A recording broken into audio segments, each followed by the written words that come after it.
मी Shinde आर्यस, electronics निदेशक, ITI Radhanagari. आज आपण ही जी सिंगल वायर आहे, ही सिंगल वायर आणि ही 2 पिन मेन्स कॉर्ड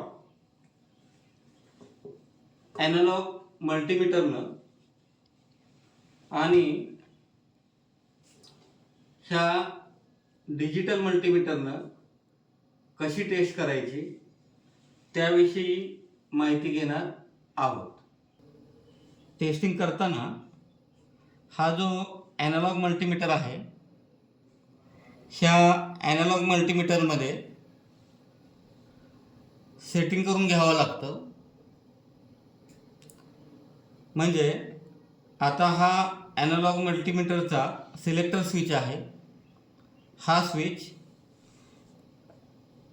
ह्या ठिकाणी जी बजरची रेंज तुम्हाला दिसते त्या बजरच्या रेंजवर घ्यावा लागतो.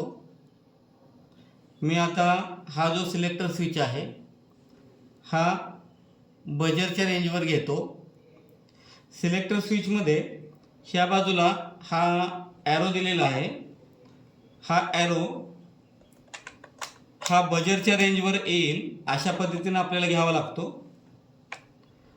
हा ॲरो ह्या बजरच्या रेंजवर आलेला आहे. अशा पद्धतीनं बजरची रेंज आपल्याला सिलेक्ट करावी लागते. बजरची रेंज सिलेक्ट झाल्यानंतर हा रेड जो प्रोब आहे हा ह्या ठिकाणी हे जे सॉकेट आहे रेड कलर दिलेला आहे आणि प्लस चिन्ह दिलेलं आहे, त्या ठिकाणी रेड प्रोब आपल्याला टाकावा लागतो. त्यानंतर ह्या ठिकाणी कॉमन आणि निगेटिव्ह साईन आहे. ह्या ठिकाणी निगेटिव्ह प्रोब आपल्याला टाकावा लागतो. हे 2 प्रोब टाकून झाल्यानंतर ही जी वायर आहे, ज्या वायरचं आपल्याला टेस्टिंग करायचं आहे त्या वायरचं इन्सुलेशन काढून घ्यावं लागतं. मी आता हे इन्सुलेशन काढून घेतलेलं आहे. इन्सुलेशन काढल्यानंतर जी वायर आपल्याला टेस्ट करायची आहे त्या वायरच्या दोन्ही टोकाला हे जे 2 प्रोब आहेत हे 2 प्रोब आपल्याला लावायचे आहेत. मी आता लावून दाखवतो. हे वायरचं हे टोक आहे, त्या टोकाला मी निगेटिव्ह प्रोब लावला आणि वायरचं जे दुसरं टोक आहे त्या टोकाला पॉझिटिव्ह प्रोब लावला. त्यानंतर तुम्हाला मल्टीमीटरवर बजरचा जो आवाज आहे तो आवाज ऐकू येईल. हे पहा, आता बजरचा आवाज तुम्हाला ऐकू येतोय. ज्यावेळी बजरचा आवाज ऐकू येतो त्यावेळी ही जी वायर आहे ही वायर चांगल्या कंडिशनमध्ये आहे असं समजायला हरकत नाही. जर आपण वायरच्या 2 टोकाला मल्टीमीटरचे 2 प्रोब लावले आणि आपल्याला आवाज ऐकू आला नाही तर त्यावेळेला ही जी वायर आहे ही वायर ओपन आहे हे समजायला हरकत नाही. अशा प्रकारे ह्या वायरचं टेस्टिंग कसं करायचं याविषयी आपण माहिती घेतली. त्यानंतर ही जी 2 पिन मेन्स कॉर्ड आहे ही कशी टेस्ट करायची ते आपण पाहू. 2 पिन मेन्स कॉर्ड टेस्ट करताना हे जे मल्टीमीटरवर आपण सेटिंग केलं त्याच पद्धतीनं सेटिंग करायचं आहे. ते सेटिंग आहे तसंच ठेवायचं आणि ही 2 पिन मेन्स कॉर्ड आपल्याला टेस्ट करायची आहे. आता 2 पिन मेन्स कॉर्ड मी तुम्हाला टेस्ट करून दाखवतो.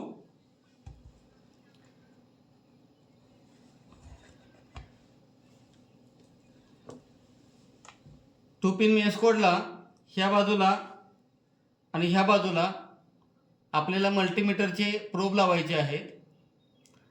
ते प्रोब लावताना आपल्याला ह्या जे दोन वायर आहेत त्या ह्या ठिकाणी कुठं जोडलेल्या आहेत हे माहिती नाही. तेव्हा प्रथम काय करायचं, मल्टीमीटरचा एक प्रोब ह्या ठिकाणी जोडायचा. जोडल्यानंतर ह्या जे दोन वायर आहेत ह्या दोन वायर पैकी एका वायरला आपण दुसरा प्रोब लावून बघायचा. ह्या एका वायरला मी दुसरा प्रोब लावला तर आवाज ऐकू येतोय.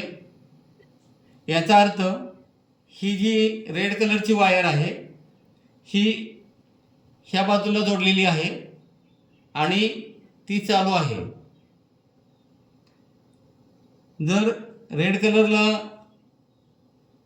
हा दुसरा प्रोब लावल्यानंतर आवाज ऐकू आला नसता तर मग हा जो प्रोब आहे हा प्रोब ह्या काळ्या वायरला लावून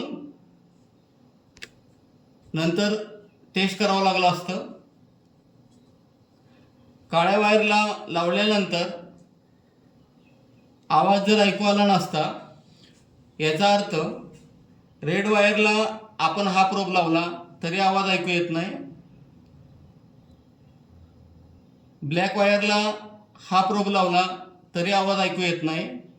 याचा अर्थ ही जी मेन्स कोड आहे ह्या मेन्स कोडमध्ये एक वायर ही खराब झालेली आहे. त्यानंतर आपण हा जो प्रोब आहे हा दुसऱ्या बाजूला लावूया आणि आता पुन्हा टेस्टिंग करूया.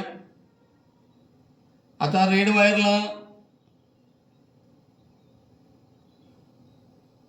लावल्यानंतर आवाज ऐकू येत नाही. ब्लॅक वायरला लावल्यानंतर आवाज ऐकू येत आहे. याचा अर्थ ही जी ब्लॅक वायर आहे ही ह्या ठिकाणी जोडलेली आहे आणि आवाज येतोय. याचा अर्थ ही वायर चालू आहे. अशा प्रकारे टू पिन मेन्स कोड ज्या वेळेला आपण चेक करतो त्यावेळी ह्या टू पिन मेन्स कोडमध्ये रेड आणि ब्लॅक अशा दोन वायर आहेत. ह्या दोन वायर ह्या ठिकाणी जोडलेल्या आहेत. ज्या वेळेला आपण टेस्टिंग करतो त्यावेळेला ह्या ठिकाणी किंवा ह्या ठिकाणी आपण एक प्रोब लावला तर ह्या दोन्ही वायर पैकी एका वायरमध्ये बजर, एका वायरला दुसरा प्रोब लावल्यानंतर बजर वाजला पाहिजे. जर बजर वाजला तर त्यावेळेला ती वायर चालू आहे असं समजायला हरकत नाही.